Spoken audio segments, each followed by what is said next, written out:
आते हैं एकदम बढ़िया से देखिएगा। सबसे पहले हम लोग कमांड प्रॉम्प्ट ओपन करेंगे, ठीक है। कमांड प्रॉम्प्ट को आप लोग कोशिश करिए कि एडमिनिस्ट्रेटर मोड में ओपन करें, ठीक है। अभी फिलहाल हम एडमिनिस्ट्रेटर मोड में ओपन करके नहीं दिखा रहे हैं, ठीक है। मेरा काम हो जाएगा, आप लोग कोशिश करिए कि एडमिनिस्ट्रेटर मोड में कमांड प्रॉम्प्ट को ओपन करें।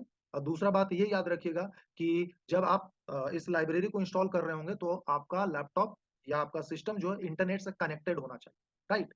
तो हम लोग क्या कमांड लिखेंगे, पीप इंस्टॉल, पीप इंस्टॉल क्या, my SQL hyphen connector hyphen Python, right, ठीक है। Pip install my SQL hyphen connector hyphen Python, और बस सिंपली आपको एंटर की प्रेस कर दें, ठीक है। एंटर की प्रेस करने के बाद थोड़ा सा आपको वेट करना है, ठीक है। आपका होगा क्या कि आपका जो है my SQL connector Python library जो है इंस्टॉल हो जाएगा, ठीक है। आप यहाँ पे देख रहे हैं कि मेरा में ऑलरेडी इंस्टॉल्ड है, इसलिए ऐसा मैसेज मिल रहा है, you are using pip version 20.2.3, ठीक है। हाउएवर वर्जन 23.0.1 इज अवेलेबल, मतलब ये भी अवेलेबल है। मतलब ओवरऑल कहने का मतलब ये है कि मेरे में ये लाइब्रेरी पैकेज ऑलरेडी इंस्टॉल है, तो मुझे इंस्टॉल करने का जरूरत नहीं है, ठीक है। तो इसलिए कमांड प्रॉम्प्ट को अब हम क्या करते हैं, क्लोज करते हैं, ठीक है। और एक बार फिर से डायरेक्टली हम आते हैं माई एसक्यूएल में। देखिए हम लोग माई एसक्यूएल ओपन करके रखे हैं, ठीक है।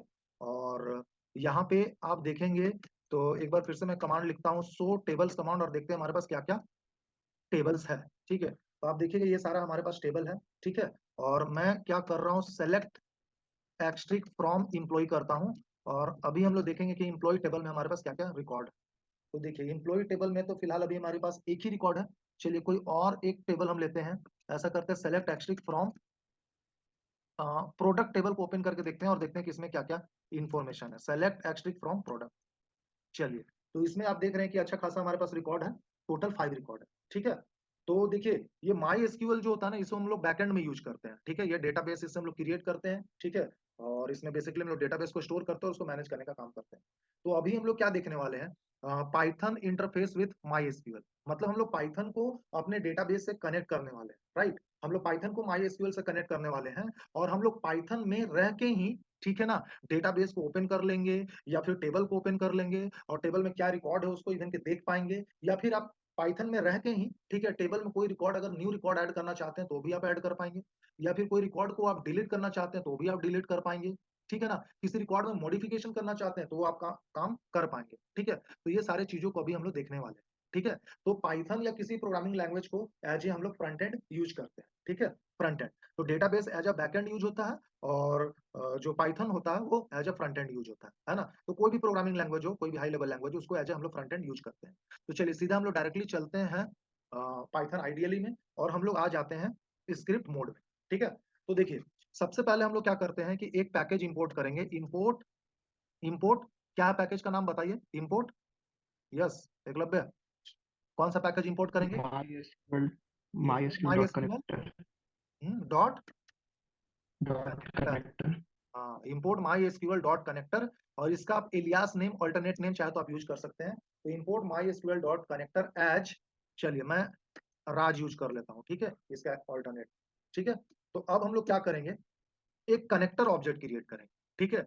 और कनेक्टर ऑब्जेक्ट हम लोग कैसे क्रिएट करेंगे, तो कनेक्टर ऑब्जेक्ट क्रिएट होता है कनेक्ट मेथड की मदद से, ठीक है, CONNECT। ये कनेक्ट मेथड क्या करेगा, हमारे पाइथन को माई एसक्यूएल से कनेक्ट कराएगा, और ये एक हमें कनेक्टर ऑब्जेक्ट क्रिएट करके देगा। ये है हमारा कनेक्टर ऑब्जेक्ट। इसी ऑब्जेक्ट की मदद से, ठीक है, हम लोग आगे का काम करेंगे, राइट, ठीक है। तो राज डॉट कनेक्ट, कनेक्ट मेथड क्या कर रहा है, पाइथन को माई एसक्यूएल से कनेक्ट करा रहा है। यहाँ पे बेसिकली हम लोग 4 आर्गुमेंट पास करते हैं। सबसे पहला होता है क्या, ठीक है, सबसे पहले होता है होस्ट, HOST, होस्ट।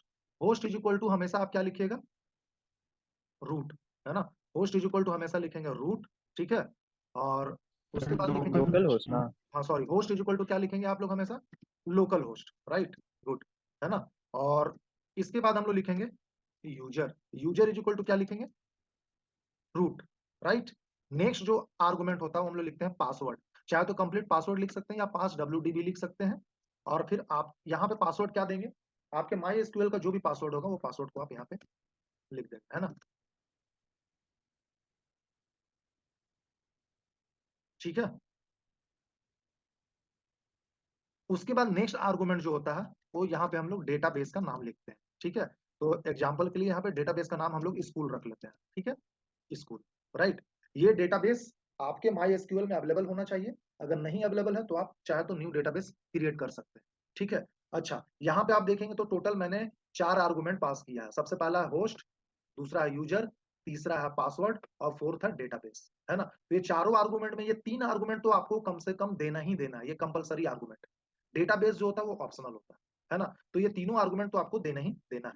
चलिए, अब इसके बाद हम लोग नेक्स्ट क्या काम करेंगे, हम लोग एक कर्सर ऑब्जेक्ट क्रिएट करेंगे। तो कर्सर ऑब्जेक्ट का नाम कुछ भी रख सकते हैं, मैंने यहाँ सी रख लिया।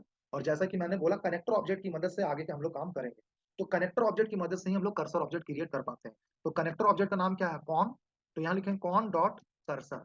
कर्सर क्या है, मेरा मेथड है ना। इसी मेथड की मदद से हम लोग क्या करेंगे, कर्सर ऑब्जेक्ट क्रिएट करेंगे। तो आप लिखोगे कॉन डॉट कर्सर, तो क्या होगा, कर्सर ऑब्जेक्ट क्रिएट हो जाएगा, जिसका नाम मैंने रखा है सी, है ना। अब भाई ये कर्सर ऑब्जेक्ट क्यों क्रिएट करते हैं, क्योंकि हम लोग कर्सर ऑब्जेक्ट की हेल्प से पाइथन में माई एसक्यूएल का कमांड को एग्जीक्यूट कर पाएंगे, है ना। तो माई एसक्यूएल का कमांड को एग्जीक्यूट करने के लिए हमें कर्सर ऑब्जेक्ट क्रिएट करना पड़ेगा। कर्सर ऑब्जेक्ट की मदद से ही हम लोग माई एसक्यूएल का कमांड को पाइथन में एग्जीक्यूट कर पाते हैं। तो अब हम लोग यहाँ पे लिखेंगे C dot E X E C U T. Execute method की मदद से हम लोग माई एसक्यूएल का कमांड को यहाँ रन कर पाएंगे। तो मैंने लिखा सी डॉट एग्जीक्यूट और यहाँ पे मैं लिखूंगा command select asterisk from product. जैसा कि आपको पता है ना, एक्स्ट्रिक का मतलब होता है ऑल, और सेलेक्ट कमांड की मदद से हम लोग सारे का सारा रिकॉर्ड को फेच कर पाएंगे, डिस्प्ले कर पाएंगे टेबल रिकॉर्ड का। सेलेक्ट एक्स्ट्रिक फ्रॉम प्रोडक्ट, है ना, सॉरी प्रोडक्ट, टेबल का नाम क्या है, प्रोडक्ट। तो यहाँ पे प्रोडक्ट टेबल का सारा रिकॉर्ड आ जाने वाला है। C dot execute select asterisk from product, right.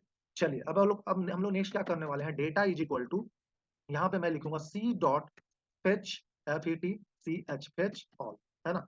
तो फेच ऑल एक ऐसा मेथड है जिसके बारे में आपको पता होगा, जो कि क्या करता है, सारा का सारा रिकॉर्ड को फेच कर लेता है ना, एक ही बार में, राइट। तो अभी प्रोडक्ट टेबल में जितना भी रिकॉर्ड होगा वो सारा का सारा डेटा वेरिएबल में आके स्टोर हो जाएगा। और अब हम लोग क्या करेंगे, लूप की मदद से एक एक रिकॉर्ड को एक्सेस करेंगे, है ना, और उसको प्रिंट करते जाएंगे। यहाँ पे लिख देंगे print I, that's it, right, है ना। अब इसके बाद हम लोग क्या करेंगे, अब हम लोग क्लोज कर देंगे, cone dot close, that's it.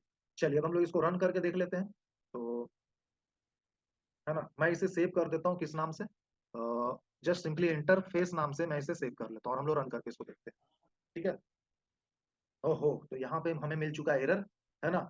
आपको एरर तभी मिलेगा जब आप मतलब एरर मिलेगा तो बहुत सारा इशू हो सकता है। तो आप बेसिकली देख लो कि आपने माई एसक्यूएल का पासवर्ड सही लिखा है कि नहीं, है ना, तो उसकी वजह से भी एरर मिल सकता है ना।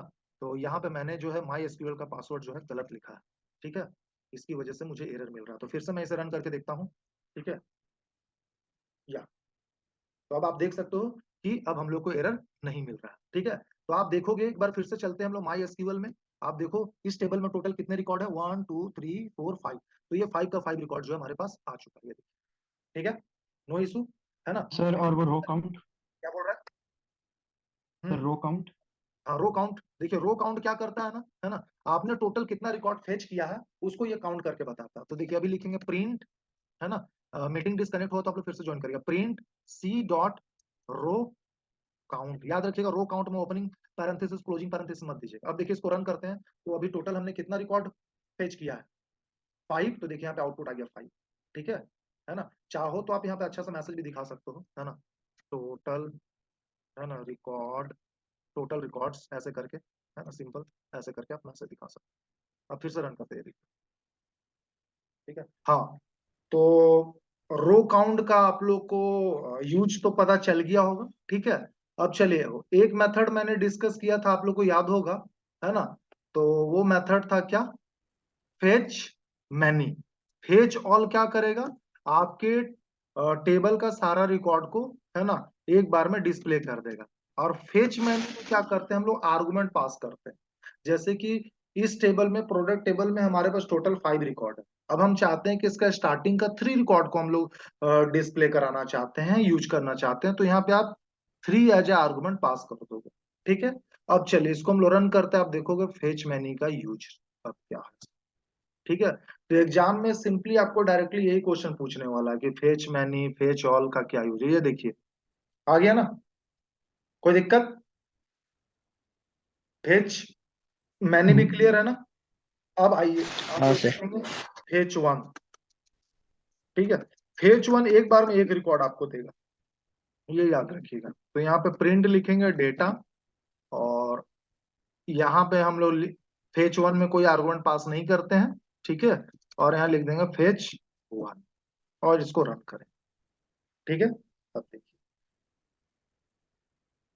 तो देखिए टोटल रिकॉर्ड्स वन आ गया, और एक बार में एक रिकॉर्ड आया स्टार्टिंग का, है ना। अगर मान लो फिर से आप यहाँ पे लिख देते हो क्या, फिर से आप लिख देते हो, डायरेक्ट हम लोग प्रिंट करते हैं, प्रिंट, है ना, C dot F E T C H fetch, F E T C H fetch one, है ना। अब रन करते हैं फिर से, ये देखेंगे सर क्या वो होगा। कॉमा है, सी डॉट के जगह कॉमा आ गया। सी डॉट की जगह क्या हो गया, कॉमा हो गया। तो ये देखिए डॉट ले आते हैं, है ना। चलिए, बोलिए कोई इशू है। टोटल रिकॉर्ड्स देखिए टू दिखा रहा है ना। जब एक बार हमने क्या लिखा, फेच वन, तो स्टार्टिंग का पहला रिकॉर्ड आया, फिर से दोबारा जब फेच वन लिखा तो उसका नेक्स्ट रिकॉर्ड आ गया, है ना। तो इस प्रकार से उस टेबल का हमने टोटल रिकॉर्ड को फेच कर लिया है। इसलिए यहाँ पे रो काउंट क्या कर रहा है ना, कितना रो, टोटल रो का काउंटिंग कर रहा है। रो काउंट क्या कर रहा है, जैसा नेम से पता चल रहा है, रो काउंट, है ना। तो टोटल कितना रो आपने फेच किया उसको ये काउंट करके दे दे रहा है, डेट इज अ टू। चलिए, क्लियर है यहाँ तक, कोई दिक्कत। Fetch one, no fetch sir. Many, fetch all, row count, ये सारा चीज क्लियर है। बस ये चीज याद रखिएगा, fetch one, fetch all, fetch many और रो काउंट, इसको हम लोग कर्सर ऑब्जेक्ट की मदद से कॉल करते हैं, है ना। ये सी क्या है यहाँ पे, कर्सर ऑब्जेक्ट है। सी क्या, कर्सर ऑब्जेक्ट है। और एसक्यूएल का कमांड को भी कर्सर ऑब्जेक्ट की मदद से हम लोग एग्जीक्यूट करते हैं, कॉल करते हैं, ठीक है ना। और क्लोजिंग हम लोग जो करते हैं वो कनेक्टर की मदद से करते हैं, ठीक है। नो इशू, यहाँ तक क्लियर है। और कर्सर ऑब्जेक्ट कैसे क्रिएट करते हैं, तो वो भी कनेक्शन ऑब्जेक्ट की मदद से करते हैं। कनेक्शन ऑब्जेक्ट की हेल्प से हम लोग, कनेक्शन ऑब्जेक्ट से हम लोग कॉल करते हैं कर्सर मेथड को, ठीक है। No issue. तो ये सब चीजों को आपको याद रखना है, इसमें कोई आपको मिस्टेक नहीं करना है, ठीक है। ये याद रखना, होस्ट में आप लोकल होस्ट लिखेंगे, यूजर में रूट, और पासवर्ड में जो भी आपका माई स्कूल का पासवर्ड हो। बट एग्जाम में ये में भी चेंज हो सकता है ना। होस्ट के जगह जो भी चीज दिया हो आपको वही मेंशन करना है, यूजर के जगह जो भी चीज वो दिया हो वही लिखेंगे, पासवर्ड जो वो बोल रहा है स्पेसिफाई किया हो वही आपको लिखना है, जो डेटाबेस यूज करने बोल रहा है वही लिखना है, इस चीज को याद रखें, ठीक है।